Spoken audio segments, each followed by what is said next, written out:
Bueno, nuestro motor es una iniciativa que surge a raíz de la COVID 2000, en 2020 como respuesta a la fuerte crisis que tienen las pymes en México. Había una situación o ha habido una situación muy compleja para todas las pymes en el país y un grupo de personas detectamos que se tenían que hacer cosas para poder ayudarlas en la fuerte situación de la vulnerabilidad en la que se encontraban. ¿Qué es lo que nosotros estamos buscando? El objetivo es lograr profesionalizar a los empresarios mexicanos por medio de asesoramiento gratuito, generando una vinculación entre la pequeña y la mediana empresa, porque finalmente creemos que la educación es lo que va a ayudar a potencializar esto. Hoy tenemos a Gloria. Gloria es directora en propiedad intelectual en el despacho Echever Ruiz Amarripa y sin duda es uno de los temas que muestran mayores retos las empresas en México.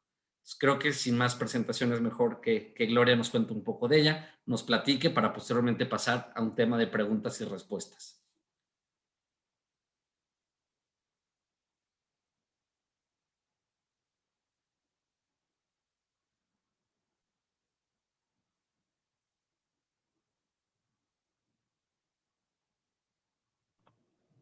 Hola, ¿qué tal? Muy buenas noches. Gracias, Vicente, por la presentación. Para mí es un honor esta invitación que me hacen por parte de nuestro motor. Y qué mejor manera de hacer estas sinergias y colaborar con ustedes que, pues, dar estos seminarios en diferentes ramas. La presente será sobre propiedad intelectual para que nuestros emprendedores y, en este caso, las pequeñas y medianas empresas tengan las herramientas para poder implementarlas en sus negocios y así estar pues mucho más complementados en la parte de la implementación del negocio. Y bueno, es importante mencionar que cualquier duda que vayan teniendo antes de que empiece a proyectar la presentación que les traigo, si tienen dudas, no sé si se use una interrupción o si lo van a hacer vía chat. Chente, ya tú nos dirás. Seguro. Que lo haga cualquier cosa vía chat, pero procurar como escuchar todo lo que nos vas a platicar y en la medida de lo posible, salvo que sea algo muy puntual sobre algo que estés hablando, tratar de hacerlo al final como una sesión de preguntas y respuestas. Perfecto, de acuerdo. Oigan, me está pasando algo extraño, por eso me tardé unos segunditos en poder poner mi video. No me aparece el cursor en Zoom, solamente veo las sombras. Entonces, si me tardo ahora que voy a compartir pantalla para poner la presentación, tengan paciencia nada más. No te preocupes, no pasa nada, pero aprovechamos para agradecerte que desde que te hicimos la invitación fuiste muy entusiasta al respecto y sin duda la materia que tú ejerces, que es la propiedad intelectual, es fundamental y creo que es donde se cometen muchos errores, donde a la larga, contaré una historia de una empresa mexicana muy importante que cometió un error y no registró bien los nombres y ahorita tuvieron que hacer todo un tema de rebranding y un error inicial de cuando era una microempresa le acabó costando millones de millones de millones 20 años después. Entonces, sin duda creemos que todo este tema es fundamental y es a lo que te puede ahorrar en el mediano, en el corto o en el largo plazo, porque entre más tiempo pase, más grave se vuelve la situación. Entonces, estar asesorados es fundamental. Completamente. Evitar ese tipo de situaciones de manera preventiva es crucial. Lo ideal es hacerlo desde los primeros pasos, que haya ese acompañamiento. Oigan, pues bueno, estoy teniendo esta dificultad técnica. Ya estoy pudiendo poner el cursor, pero al momento de darle compartir no me aparece. A ver.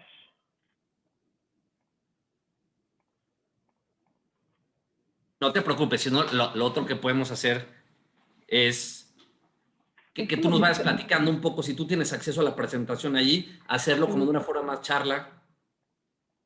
Ok, creo que, digo, perdería un poco el propósito que es que sea un poco didáctico. Ah, ya, finalmente. Buenísimo. Si me pudieran avisar si ven. Listo. Listo, ahora sí. Gracias por la paciencia, se los advertí. Muy bien. Estamos en... Un segundito. Bueno, pues ahora sí damos inicio a esta plática que tiene como finalidad el dar una definición, un marco básico acerca de los conceptos esenciales que conforman la propiedad intelectual y está enfocado especialmente para pymes, porque sabemos que son quienes nos están escuchando y nos escucharán al momento de sintonizar la grabación. Entonces, bueno, le hemos puesto el ABC de la propiedad intelectual para pymes. Como primer aspecto me parece indispensable el definir, conceptualizar qué es la propiedad intelectual, ¿no? Es una cuestión que, bueno, muchos nos preguntamos por qué propiedad y por qué intelectual. Pues de manera simple, la propiedad que resulta de creaciones de la mente humana, del intelecto, se le conoce como la propiedad intelectual. También es un campo del derecho, llamado propiedad intelectual, cuya finalidad es justamente proteger y hacer oponible los derechos de propiedad intelectual de aquellos titulares, que pueden ser los inventores, los creadores, los titulares de los signos distintivos de que se trate. La propiedad intelectual es muchas de las veces sinónimo de exclusividad y tiene dos sentidos, en sentido positivo y en negativo. Positivo en el sentido que, pues, alguien como titular de derechos de propiedad intelectual e industrial tiene el uso exclusivo. Es decir, solamente esa persona tendrá una prerrogativa, un privilegio temporal durante el cual va a poder explotar y usar con toda libertad, bueno, menos con ciertos límites del marco jurídico, las obras, los signos distintivos, las invenciones de que se trate.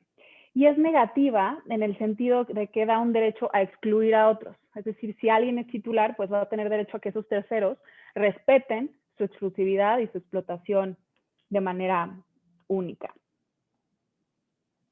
¿Cómo se divide la propiedad intelectual? ¿Y qué es este principio de territorialidad?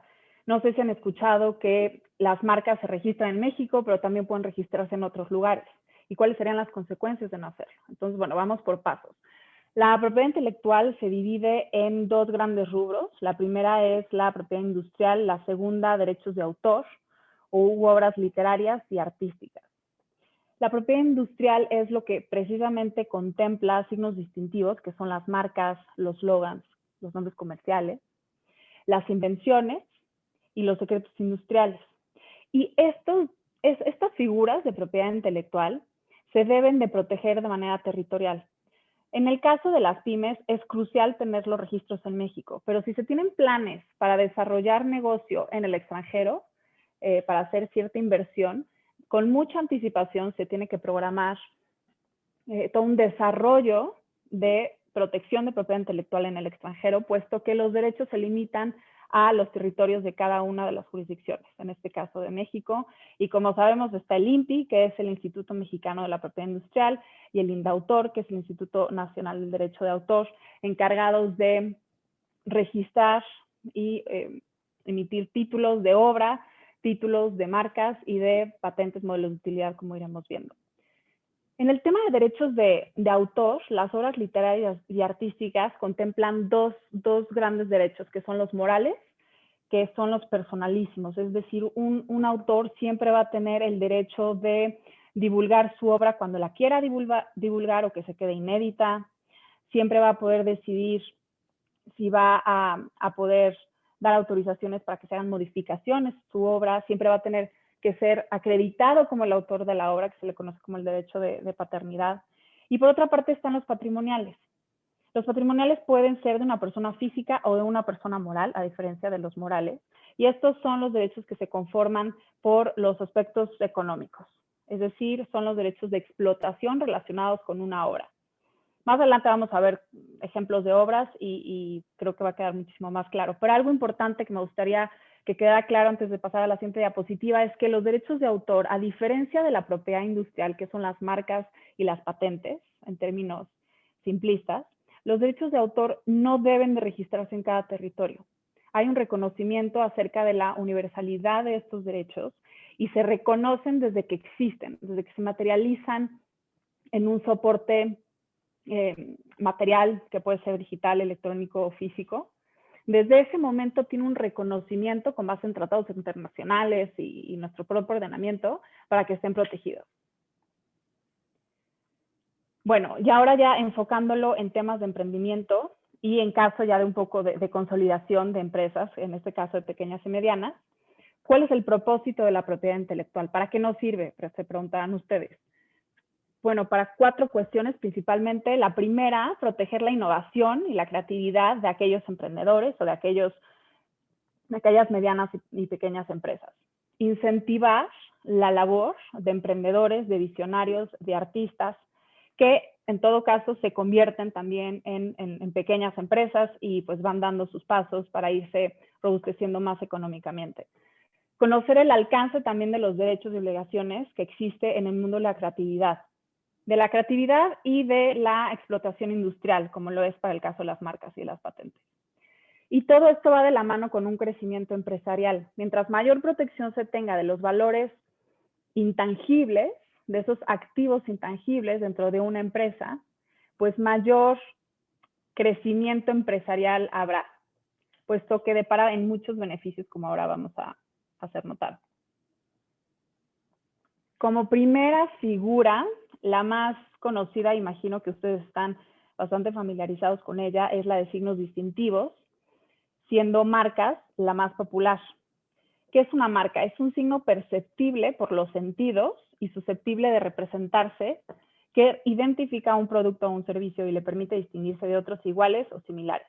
Bueno, esto en términos más simplistas es cualquier signo que pueda ser visto, que pueda ser olido, que pueda sentirse dactilarmente, que pueda escucharse, porque, ojo, hace unos pocos años se amplió este concepto en nuestra ley. Anteriormente solamente se podían registrar las marcas visibles, es decir, las marcas nominativas, los diseños, los logos, pero hoy en día se pueden registrar un sinfín de signos que no nada más sean perceptibles por la vista, sino por otros sentidos, como lo son los olfativos y los sonoros.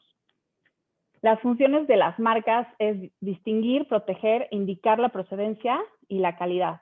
Bueno, pues por distinguir sabemos que un consumidor se va a topar ante los diferentes mercados con muchos productos de igual especie. Pero será justamente la marca la que otorgue un elemento de distinción frente a aquellos productos o servicios de los competidores. El tema de protección es importante, puesto que si la marca no está protegida, pues entonces nos arriesgamos a que se abra la puerta con ciertos riesgos, a que no podemos reclamar derecho exclusivo, a que estemos infringiendo derechos de terceros. La indicación de procedencia es algo que hace que conecte el productor o el comercializador del producto con el consumidor. Es un vínculo que se genera a través de la marca. Y el tema de calidad es una manera de que el consumidor sepa que el producto con una marca determinada siempre va a tener la calidad a la que está acostumbrada a recibir, y es por eso que su selección en preferencias al siguiente momento de compra se guiará en gran parte por el tema de la marca. Bueno, tipos de marca, y aquí es cuando estamos en una fase pues muy visual para que ustedes lo vean. Las marcas tradicionales, que son las que se plasman en esta diapositiva, se dividen en nominativa, figurativa, mixta y tridimensional. Y para hacerlo un poco más dinámico, les pongo un ejemplo de nominativa, Carolina Herrera, bueno, que imagino que muchos estarán identificados con esa marca. Es una marca y también es un nombre de una diseñadora de modas conocida. Y pues es nominativa puesto que no tiene un diseño adicional, ¿cierto? Es solamente el carácter tipográfico. La figurativa o diseño, como verán, hay un logo. Si no lo identifican, es el distintivo importante de Montblanc. La mixta es justamente una fusión entre la nominativa y la figurativa o innominada, puesto que tiene el diseño de la M en amarillo con el fondo rojo y también la palabra McDonald's. Y por último, lo que hace la tridimensional, todas aquellos recipientes, en este caso estamos poniendo como ejemplo la botella de tequila Don Julio 70, pueden ser protegibles, siempre que esas formas tridimensionales no hayan caído en el uso común por parte de los industriales o comerciantes, como es el caso de esta botella. ¿Y qué significa? Que cuando alguien percibe esa botella, aunque no tuviera la marca Don Julio, la nominativa plasmada, podría reconocer y hacer un link entre la botella y el tequila que ese consumidor va a tomar. Y bueno, lo mismo para el ejemplo emblemático que es la botella de Coca-Cola. Tiene cierta figura especial, tridimensional, que la hace ser distintiva y por ello es una marca registrada desde hace pues, muchísimas décadas. Para resumir la lámina anterior, aquí les tengo un ejemplo de marca tradicional desde tres vertientes. La primera es logo con una marca nominativa, lo que la hace mixta. La segunda es la marca nominativa Sabritas a secas. Y la tercera es el logo o el diseño, lo que la hace figurativa o innominada. Y como sabemos, pues ambas, bueno, en este caso le estoy poniendo 3, las 3 están relacionadas con un mismo producto y titular. Como tipos de marcas no tradicionales, que hace un momento les comentaba que existe ya ciertas figuras que anteriormente estaban prohibidas para registro, ahora ya se pueden registrar, son las siguientes: sonora, holográfica, olfativa e imagen comercial. La sonora, imagino que estarán familiarizados de nuevo con la tonadita de Nokia, ¿no? Bueno, no la voy a cantar, pero si quieren buscarla para quienes no lo recuerden, y ahí de cualquier manera está, vaya, el pentagrama de esa melodía. También, para quienes les guste el cine, la producción de contenido, bueno, pues está este famoso rugido de león que caracteriza a una de las productoras importantes de Hollywood, y entre un sinfín de demás signos que pueden ser protegidos ante el INPI ya actualmente, que puedan distinguir, siempre que sean novedosos y sean diferentes de lo ya existente. Holográfica, pues bueno, es un tipo de marca no tradicional. Ahí está un ejemplo, que es un ejemplo es una marca de certificación, carné, en donde pues todos sabemos lo que es un holograma, existe cierta tridimensión al momento de percibir la marca. Olfativas, este es un tipo de marca bastante curioso para quienes hayan vivido la época de Play-Doh, porque digo, esa plastilina sigue siendo un juguete importante para los niños, y existe desde que me acuerdo, desde que yo era pequeña, están esas plastilinas, tiene un olor peculiar. Pues ese olor fue la primera marca registrada en México a partir de esta permisión de registrar marcas no tradicionales. Esta marca es una marca protegida desde hace un montón de tiempo en otros países, pero para que sepan y se den cuenta un poco del alcance de esta apertura de abanico de posibilidades en cuanto a protección de signos distintivos. Y la que está proyectada en pantalla es un ukulele de cierta marca que tiene olor a piña colada. El olor a piña colada, distinguiendo este producto, es también una marca olfativa protegida. Y finalmente, como imagen comercial, les pongo este ejemplo de, es más, ni siquiera está la marca nominativa plasmada en el recipiente y ya sabemos, bueno, por lo menos yo ya sé que se trata del electrolit, ¿no? Este medicamento bebida para evitar la deshidratación de Laboratorios PISA, pues esto es protegible también. ¿Y cuál es la diferencia entre la tridimensional y la marca no tradicional? Que la imagen comercial tiene elementos adicionales de protección, como lo es la combinación de los colores, de la combinación, bueno, de la disposición de los elementos dentro de un producto en concreto, como lo es acá, el color de la tapa, no es nada más la forma tridimensional. Otro ejemplo de imagen comercial que no les pongo aquí, pero que es muy conocido, es la manera en la que se disponen los elementos en las tiendas de Apple, por ejemplo, en las tiendas de Mac. Esa manera de uno llegar a la tienda y de ver cómo está el establecimiento con ciertos colores, con cierto orden, las camisas o bueno, las t-shirts que llevan los empleados de cierto color, la disposición de las mesas, los colores, cómo se organizan y cómo se ponen todos los productos, también lo hace algo protegible a nivel general, como pasa también con las franquicias de Starbucks. Al momento de registrar marcas, es importante que nos aseguremos que sean distintivas, que sean especiales, que sean novedosas y veraces. Novedosa es algo en lo que me gusta insistir. Antes de enamorarnos de una marca y de lanzarla al mercado y de invertirle cierto dinero, que es lo que Vicente adelantaba desde un inicio, es importante que nos cercioremos que está disponible, que no le pertenece a un tercero, o que no hayan marcas semejantes en grado de confusión que puedan impedir el uso exclusivo de una marca en concreto. Entonces, la sugerencia más importante para las pymes es que antes de lanzar un producto, antes de generar un logo incluso, hay que realizar búsquedas preliminares con expertos en la materia para que puedan asesorarlos acerca de la disponibilidad de este tipo de signos. ¿Qué marcas están prohibidas? Del lado izquierdo hay un círculo amarillo y una cruz.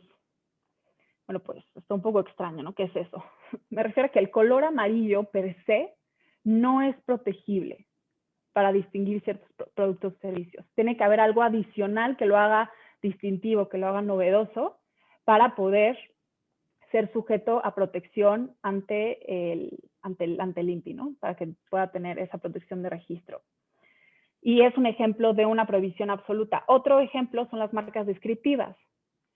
Si alguien comercializa manzanas verdes, no puede ponerle manzanas verdes al signo distintivo. Debe de llamarse de otra manera.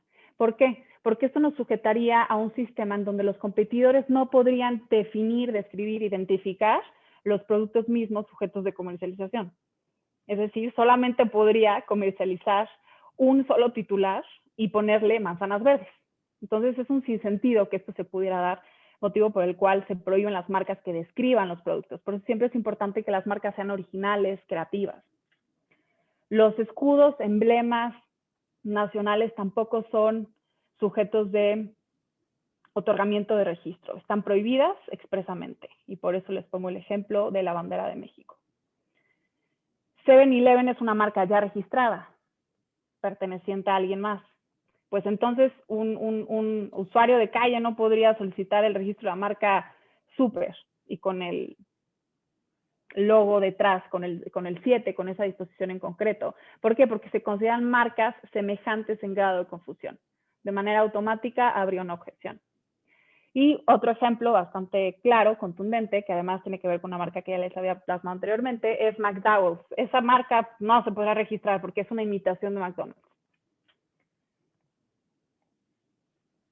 Uso de marca. Bueno, pues ahora ya tenemos el registro de la marca. ¿Cómo vamos a usarla? Hay que usarla tal cual se otorgó en la clase para los productos específicos correspondientes. También pueden ser servicios. Por clase existe una categorización ante el INPI. Existen 45 clases en donde se puede solicitar la protección de un registro de signo distintivo. Por ello, la importancia de asesorarse con un experto en la materia de marcas para que pueda tenerse una protección adecuada y alineada con el producto o servicio de que se trate.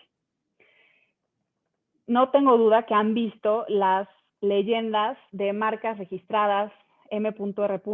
o el símbolo de R. Bueno, pues es importante usar estas leyendas a un lado del signo marcario para poder tener ciertos derechos. Si alguien estuviera imitando nuestra marca, si estuviera haciendo algo que estuviera afectando, que estuviera infringiendo nuestros derechos de marca, sería importante que tuviera esa leyenda. De lo contrario, no podríamos ejercer acciones legales. Es una cuestión bastante abogadil, si lo queremos ver así, pero es siempre muy sugerible el tener, el hacer del conocimiento público que la marca está registrada, para que eso nos dé entrada a ejercer acciones en contra de alguien. Y por último, ingresar una declaración de uso de marca cada, 3 años después de haberse otorgado y después cada 10 años. ¿Esto qué significa? Si obtenemos un registro de marca y a los 3 años no presentamos un formato especial declarando uso sobre los servicios o productos cubiertos por ese registro, automáticamente, sin aviso previo, se pierde cualquier derecho sobre la marca. Esto es importante, esto aplica para los registros dados a partir de agosto del 2018. Así que, bueno, para que tomen nota y lo sepamos, que a los 3 años de haberse registrado una marca, hay que presentar esta declaración de uso y ya después, posteriormente, cada 10 años, junto con las renovaciones. Y, perdón que te interrumpa, hay justo sí. una pregunta que sí es puntual sobre este tema y es, ¿dónde se presenta la declaración de uso de marca? Es una pregunta de Gerardo y perdón que interrumpa, pero creo que sí es puntualmente sobre esto, entonces. Perfecto. No, además, gracias, Vicente, porque yo no estoy pudiendo ver los comentarios, así que me viene muy bien que me estés dando la pauta. Gracias, Gerardo, por la pregunta. La declaración se hace directamente ante el INPI, el Instituto Mexicano de la Propiedad Industrial, que es la autoridad encargada de velar por la propiedad industrial y es quien registra y por lo tanto emite títulos de registro de marca. En ese sentido, es importante presentar, los formatos están disponibles en la página del INPI. A este formato en concreto se le llama solicitud de declaración de uso. y se tiene que presentar, el INPI no nos va a avisar. Ya sea que sus abogados o los gestores que les lleven sus portafolios de marcas les avisen o ustedes mismos tengan un control interno para saber cuándo hay que presentarlas. Se presenta a los 3 años, se llena ese formato y es importante que se haga bajo protesta, decir verdad, es decir, que se haga diciendo lo que está sucediendo. Si no se están usando los productos o los servicios, es mejor volver a presentar la marca antes de declarar falsamente. Eso también es una sugerencia que les dejo ahí. Y la otra pregunta que tenemos, perdón, es para los que se registraron antes de agosto de 2008, ¿qué aplica? ¿Es hasta los 10 años? Exactamente, aplica hasta los 10 años. Cuando les toca renovar, de hecho existe un formato conjunto que es renovación y declaración de uso, y eso es lo que aplicaría. Es decir, si se otorgó en el 2015, no tiene que presentarse nada a los 3 años, es decir, 2018 no la aplica, se tiene que esperar sino hasta el 2025 cuando se presenta la renovación y en ese mismo formato declara uso. Buena pregunta. Perfecto. Muchas gracias. Al contrario, si hay otra, por favor, me comentas y si no, bueno, cuando ya cierre la presentación, ve lo que queda. ¿Qué hacer antes de crear y registrar una marca? Esto resume las advertencias y sugerencias de hace unos momentos. Por favor, vayan con un abogado experto en la materia para poder hacer una búsqueda exhaustiva o preliminar en caso de que sus costos no les permitan hacer algo exhaustivo, para poder determinar la viabilidad de obtener el registro de la marca que se busca. Y como otro aspecto es el registro de marca, si llegara a ser negado o si llegara a ser abandonado porque se emite un oficio y no se contesta, los derechos pagados al INPI por el trámite no son reembolsables. Esto lo comento porque en otro foro se hizo esta pregunta un par de veces, si se podían solicitar el reembolso de los derechos que se le pagan al INPI, y bueno, esto simplemente no es posible. Otra observación que no está en la lámina, pero considero importante comentarles, es lo siguiente. Para registrar una marca ante el INPI no deben de estar, o sea, no es un requisito indispensable el que estén dados de alta en el SAT. Ustedes pueden solicitar los registros de marca con independencia de sus procesos en el SAT, ¿ok? No es indispensable que tengan un RFC, pero sí necesitan tener un CURP para poder hacer identificable un usuario en marca en línea. Y otra cuestión es que los titulares de las marcas pueden ser tanto personas físicas, mexicanas o extranjeras, como personas morales, es decir, empresas extranjeras o nacionales, sin ningún problema. Otros signos distintivos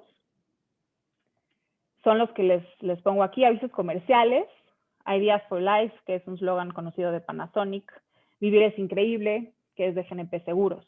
Nombres comerciales son también, es otra figura de signo distintivo y que es normalmente el nombre que se le asigna a los establecimientos. Y las marcas de certificación, aquí les dejo unos ejemplos. La primera es una certificación relacionada con responsabilidad ecológica, la segunda es sobre alimentos veganos y la tercera es una marca de certificación que además para su uso requiere de autorización de ciertas entidades adicionales al INPI y es esta marca de Hecho en México. Hay otra pregunta, Gloria, que nos están haciendo, que es ¿cuál es el costo de registro de marca y si se puede hacer solo o se tiene que ir acompañado de un abogado? Que creo que es una pregunta interesante. ¿Se requiere contratar a un especialista en el tema o una persona de a pie, por decirlo de cierta forma, lo puede hacer? No necesitan estar asesorados o llegar de la mano, digámoslo así, con un abogado experto en la materia, ni tampoco con un gestor. Si alguien busca solicitar el registro de su marca y buscar asesoría, pudiera llegar de calle, un usuario, y se le ofrecería cierta asesoría. Claro que está limitada y muchas de las veces no es del todo recomendable que lo hagan sin asesorarse previamente con alguien. ¿Por qué? Por los riesgos que existen. Porque imaginemos que se presenta la solicitud y resulta que no es viable porque hay una marca muy similar y no se hizo esa búsqueda fonética preliminar. Entonces ya se cayó en el extremo de haber pagado los derechos del INPI y que mismos que no van a ser devueltos y habrá que realizar de nuevo el trámite para otra marca. Y responder la pregunta de cuánto cuesta registrar una marca, está poquito menos de 3,000 pesos por cada registro de marca por clase que se busque. Son 2,800 y fracción. Ok. Pero bueno, si no, no es indispensable, no es un requisito que lleguen con un abogado, lo pueden hacer libremente. Yo les sugiero que siempre toquen base con alguien que sepa para que no pierdan dinero ni tiempo. Bueno, eso es por lo que hace a marcas, y de manera muy breve, tengo unas 4 láminas más, simplemente para decirles acerca de derechos de autor, pero Chente, dime si tenemos tiempo. Vamos perfecto, vamos perfecto. ¿Sí? Sí, sí. Bien. Otra rama de la propiedad intelectual es lo que tiene que ver con derechos de autor, las obras de derechos de autor de las que estoy segura han escuchado. Los derechos de autor son aquellos que protegen a los creadores de obras literarias y artísticas, en virtud del cual el autor goza de ciertas prerrogativas y privilegios exclusivos de carácter personal y patrimonial. De carácter personal me refiero a que el autor siempre va a tener derecho a que se le dé crédito como el autor, el creador de cierta obra. También va a tener siempre el derecho importantísimo de decidir acerca del momento de la divulgación de su obra, de si va a poder modificarse o no su obra. Y por patrimoniales es todo lo relacionado con la explotación de la distribución, la reproducción. Esos derechos sí pueden ser propiedad de un tercero, siempre que el autor de la obra ceda esos derechos, pero vaya, son transferibles. Los derechos de autor protegen la obra, es decir, a la expresión del pensamiento, no a las ideas. Esta aclaración creo que es importante porque una obra no es igual a una idea. Si yo tengo una idea acerca de un dibujo que voy a plasmar en una semana en un documento o usando herramientas de arte aplicado, esa idea no es protegible. Necesito plasmarla en un soporte para que pueda escalar a ser llamada una obra. ¿Ok? ¿Quién es autor? Autor es la persona que crea una obra y siempre, siempre será una persona física. Ahorita con el advenimiento de la inteligencia artificial, hoy en día, por lo menos en México y Latinoamérica, las máquinas que son producto del intelecto humano y que nos van a facilitar la vida y que ya lo están haciendo para ciertos procesos y para ciertos sectores, si llegaran a crear una obra, el titular de esa obra no puede ser la máquina, debe de ser los autores, personas físicas que en su momento generaron esa máquina. Esto es algo muy interesante, pero bueno, lo dejo ahí. Obra es la creación original fijada en un medio material, como ya les dije, no es equivalente a una idea, tiene que estar plasmada para que pueda ser protegida por este campo del derecho de propiedad intelectual. El catálogo de obras protegidas comprende las siguientes: literaria, la musical con o sin letra, puede ser una composición musical melódica que no tenga ninguna letra, y la letra por sí misma también puede ser protegible y en combinación con la melodía sería una musical con letra. La dramática y de danza, es decir, la dramática que tenga que ver con lo teatral y las danzas, todo lo que tenga que ver también con folclore, con danzas, van protegibles a través de este rango. Pictórica, escultórica, plástica y arquitectónica son otras obras, otras divisiones de obras. Caricatura e historietas y la fotográfica. Cinematográfica y no nada más la cinematográfica, sino cualquier obra audiovisual, y este es un capítulo importante de la ley que rige esta materia, tiene protección de derechos de autor. Y finalmente obras de arte aplicado, que es lo que tiene que ver con diseño textil y diseño gráfico. Incluyen además otras... Perdón, Adelante. que si alguien como autor de un trabajo para una empresa, ¿quién se queda con los derechos intelectuales? ¿Podrá la empresa que lo mande a hacer modificar el documento? Pues bueno, muy buena pregunta. Yo lo que haría para responder la pregunta lo abarcaría un poquito diferente a como está planteado al final. Cuando un empleado está realizando una obra por instrucción de su patrón, por ser parte de su trabajo, si en el contrato individual de trabajo viene así estipulado, el titular de los derechos patrimoniales va a ser el patrón, va a ser el empleador. Pero el autor y el titular de los derechos morales siempre va a ser el empleado, la persona física que creó la obra. Ese reconocimiento a su autoría siempre va a ser de la persona física. Ahora, ¿qué pasa con proveedores que no necesariamente son empleados, donde no hay trabajos, perdón, donde no hay contratos individuales de trabajo? Existe, ya sea en el contrato de prestación de servicios mismo o en un reconocimiento de obra por encargo, es un contrato regulado en la Ley Federal de Derecho de Autor, se puede establecer de manera expresa que cierto individuo, cierta persona, generará una obra por comisión de otra, y puede ser una persona moral. Y de esa manera, de manera directa, sin necesidad de que haya una cesión, se está asignando a cierta persona como la titular de los derechos patrimoniales. O sea que sí es dable, ya sea con contratos de trabajo o con contratos privados que tengan que ver con la comisión de la obra. Okay. Y finalmente, además de estas obras que están aquí listadas, con el desarrollo de la informática, que sepan que los programas de cómputo, o sea, los softwares, se registran como obras en México y en la mayoría de los países del mundo, así como las bases de datos electrónicas. En muy pocas ocasiones, un software va a poder protegerse a través de patentes, que esto es un error bastante común. Otra figura de la propiedad industrial son los secretos industriales. Aquí les pongo dos imágenes. Uno es de Kentucky Fried Chicken y el otro es de Coca-Cola, puesto que ambas empresas tienen un sustento importante que les da ventaja competitiva basado en información que han resguardado como confidencial y que les ha dado muchos beneficios económicos precisamente porque han podido mantener la confidencialidad de esa información. Los secretos industriales, a diferencia de las patentes, de las marcas e incluso los derechos de autor, no se registran ante autoridad ninguna. De hecho, eso atentaría en contra de uno de sus principios. Se resguardan, ¿ok?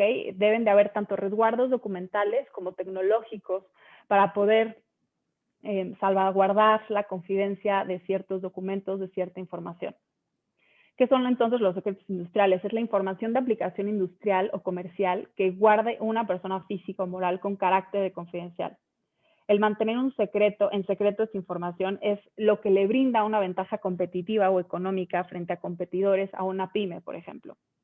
Es importante mantener la confidencialidad en contratos con proveedores, tener licencias y personas con acceso, es decir, tener contratos con proveedores, así como licencias, con aquellas personas que tengan acceso a la información.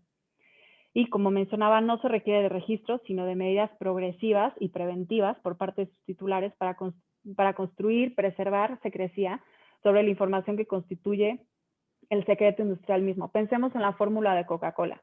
O sea, la fórmula de Coca-Cola no está inscrita ni registrada en autoridad ninguna.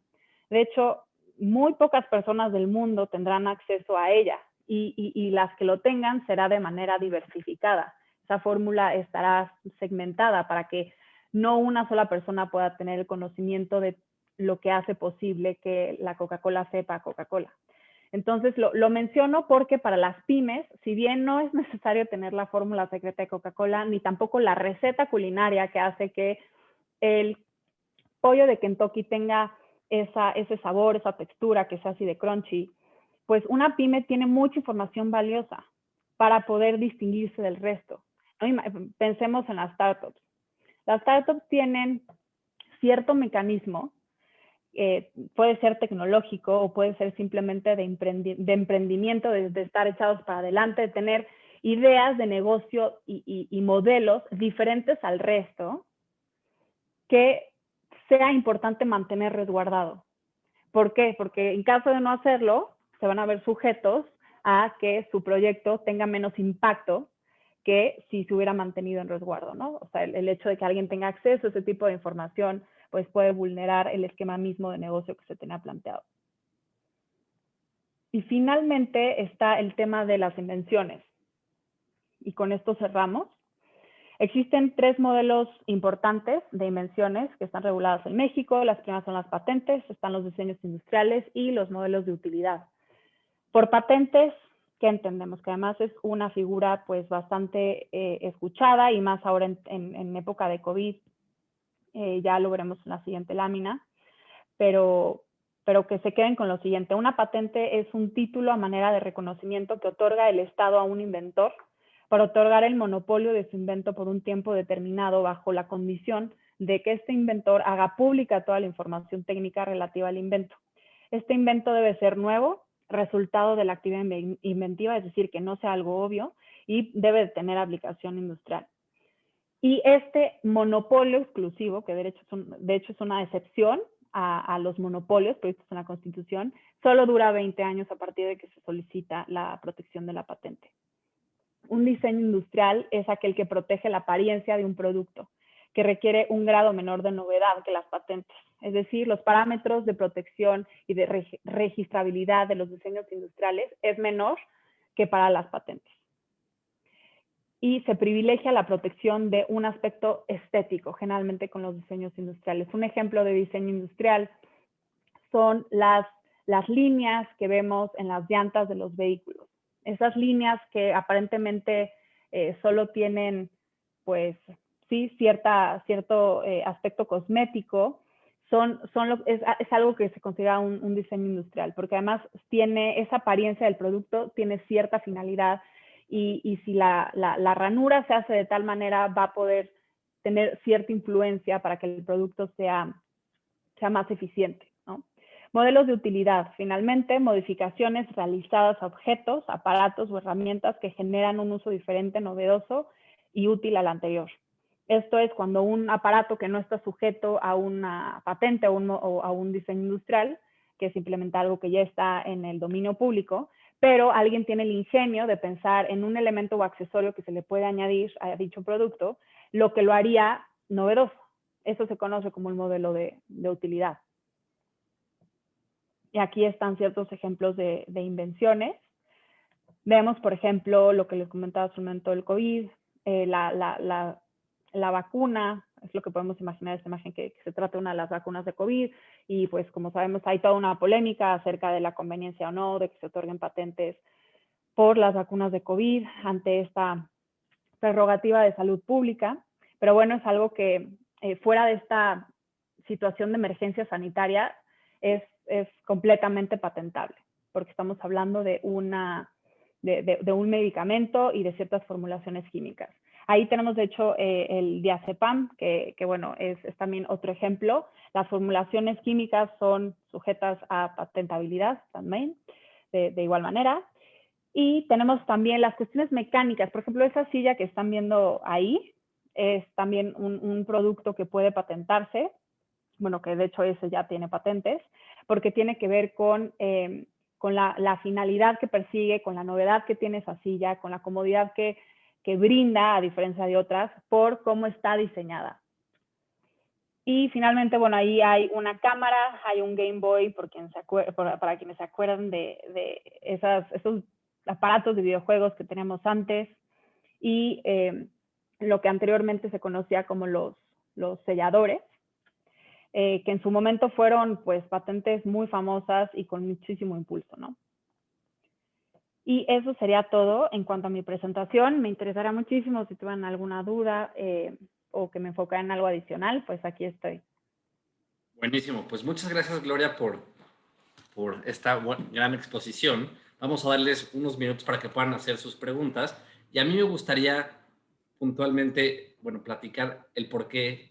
Bueno, yo soy uno de tus clientes, uno de tus muchos clientes, y a mí me pasó una cosa muy interesante, y creo que es un caso a exponer, un tema de que el nombre de un restaurante del que soy socio en inglés y en español sonaba igual. Entonces, en ese tipo de situaciones, ¿qué recomiendas tú hacer? Sí, claro que recuerdo ese asunto, y como a ti, Chente, a muchísima gente le sucede esto. Es de verdad el pan de cada día, es algo muy normal porque existe esta falta de conocimiento acerca de la conveniencia de consultar a alguien experto en la materia. Miren, lo que en este caso que expone Chente, estamos hablando de una marca registrada que tiene cierto nombre en inglés, que fonéticamente es parecida a una marca de restaurantes en México. Si alguien piensa en su significado, en las denotaciones conceptuales, no hay equivalencia, pero fonéticamente, por haber este grado de similitud, hubo, pues, digamos, ciertos problemillas que hoy ya no lo son, para conseguir el registro de la marca del restaurante. Entonces, bueno, pero haciendo un lado, no quisiera, sin darme cuenta, dar las marcas. Me gustaría que supieran cuáles son los 3 elementos que usan los examinadores del INPI para ver si hay semejanza en grado de confusión. Recordemos que cuando una marca es idéntica a otra, no va a poder registrarse. Y si la usas, te vas a exponer a que el titular del registro de marca ejerza acciones en tu contra, o te haga llegar reclamaciones vía cartas, ¿no?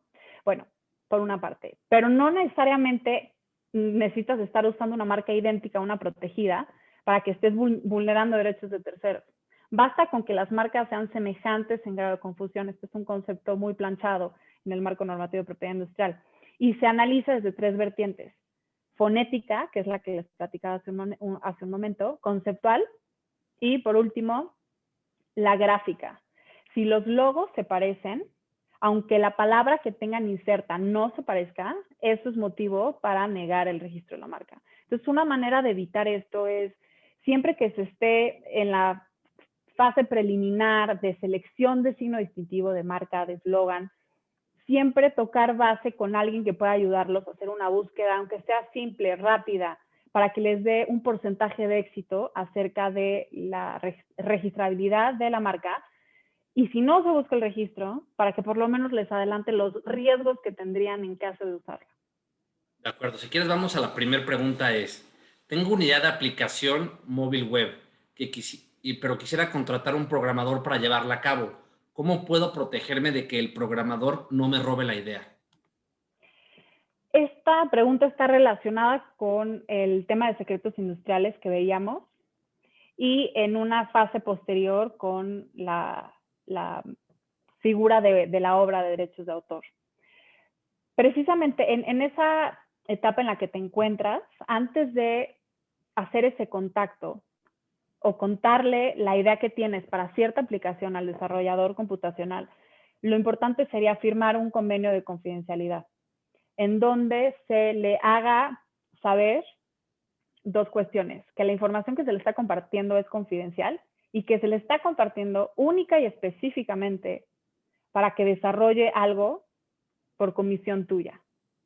Para que así queden plasmados esos 2 aspectos, que es información que no le puede compartir a terceros, pero que además es información de tu titularidad, es tuya, porque además el resultado de la aplicación de esa información va a ser el materializarlo en una obra de programa de cómputo. Las aplicaciones se protegen a través de software y el software se protege a través de obras. Pero celebrar un convenio de confidencialidad sería algo que pudiera darte esa seguridad y un incentivo para el programador de no compartir esa información. Buenísimo. Vamos a la siguiente pregunta. Vamos a hacer 2 más porque el tiempo se nos fue un poquitín, pero ¿qué sugieres para proteger o si se pueden proteger productos o recetas como una salsa o un pastel? Ok. A ver, las recetas, por ejemplo, no se pueden proteger vía invenciones. Es decir, no puede tratarse de buscar una patente sobre la receta. ¿A qué me refiero con esto? Si alguien realiza una salsa con el mismo sabor, la misma consistencia que la salsa que tú haces, eso no se puede combatir. Lo que sí se podrá combatir es si tú guardas de manera confidencial o le compartes a una persona una receta. Estoy hablando, por ejemplo, de un restaurante. Si el titular del restaurante comparte con el personal de su cocina la receta de una salsa y para ello les hace firmar un contrato, ¿no? Igual, vuelvo a lo mismo, es resguardarla como un secreto industrial. Si eso se realiza y existe manera de probar que una de esas pocas personas que tenía conocimiento de esa información la divulgó y con base en eso se realizó una salsa cuyo sabor es igual porque se siguieron esos pasos de la receta, eso sí se puede combatir.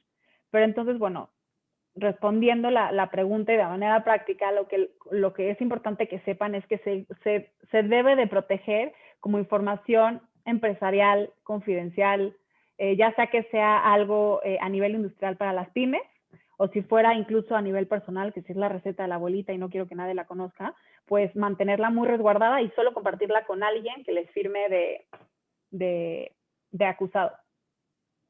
Claro. Esta es una pregunta, creo que es una pregunta muy general, pero muy, muy interesante. Es, siempre que uso mi logo, ¿tengo que especificar que es una marca registrada? Es una muy buena pregunta. Se relaciona con el uso de leyendas, como es justamente marca registrada, MR o el signo de R mayúsculo envuelto en un círculo.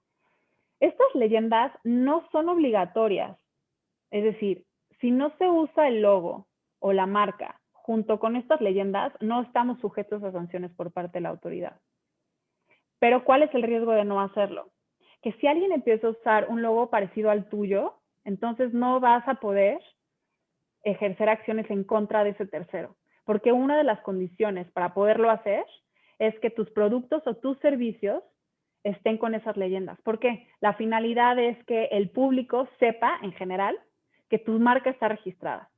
Y al tener ese conocimiento, eso a ti ya te da las bases, las armas, para poder decir, ok, no solamente lo sabías, sino que además le estás imitando o me le estás copiando.